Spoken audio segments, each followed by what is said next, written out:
Hello everybody and welcome back to the channel. So stick time is key to get back into the flying part of the hobby. So far I'm building a lot but not flying so much. So I need to get into the flying part.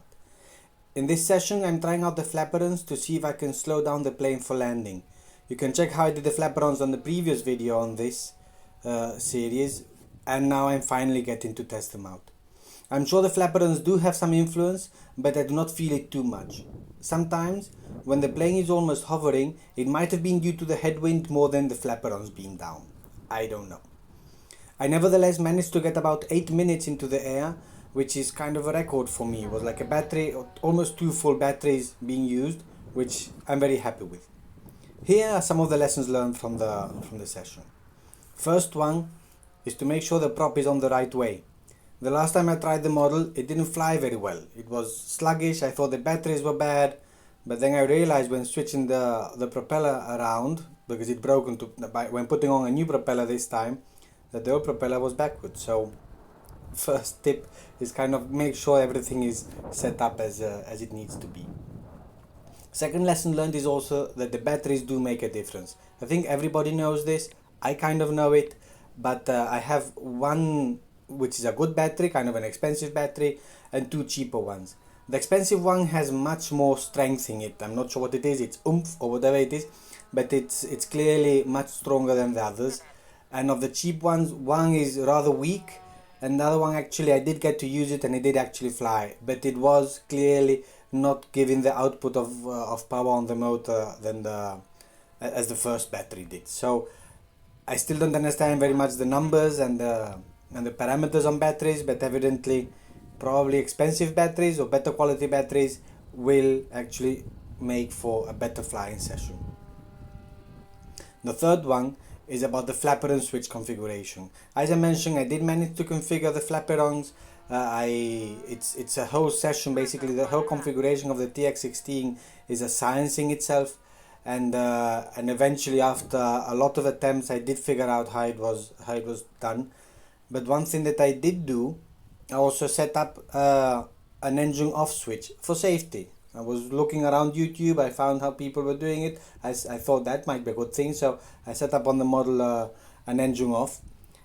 What I did wrong is that the engine off and the Flaperon switch are basically right beside each other, one on top of the other. So knowing this, when I was trying to switch the Flaperons on, I always had to look down to make sure that I was on the right switch and not on the engine off switch.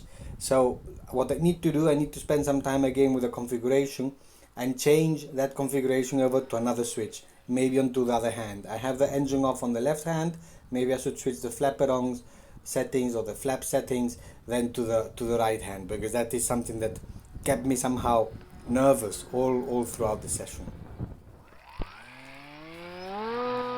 Also related to the configuration, I did use the rates. I did put in the rates as some of you did recommend, and I have I think 3 rates put in place, but in the end I'm not using them. I think that with maybe the surfaces that I have on the plane are not big enough or not strong enough, I'm not sure, but I'm on maximum throw, and that is about enough to move the airplane where I need it to go. I think if I would use the rates with less rates, let's say at a 40% or 60%, I probably wouldn't get the movements that I need. So I still think it's good to have them. It's good for me that I learned how to do the rates, but in this model at least I'm not using it. For other models maybe I will need it. Again, it's going to depend from model to model, from weight, from surface size, from servos, a lot of things. So it's good that I did it, but in the end I'm not really using it.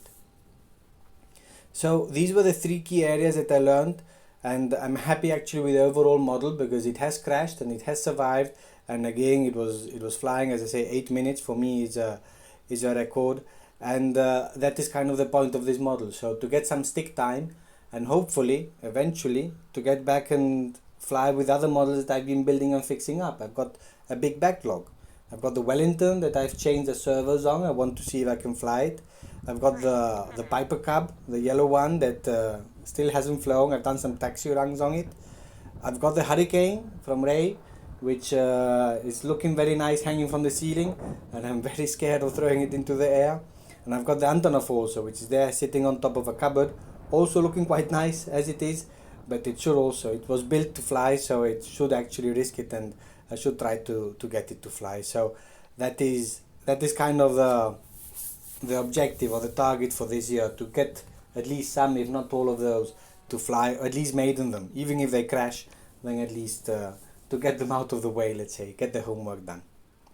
In any case, as always, thank you everybody for following along and for watching, and thank you for your tips, and I'll see you next time.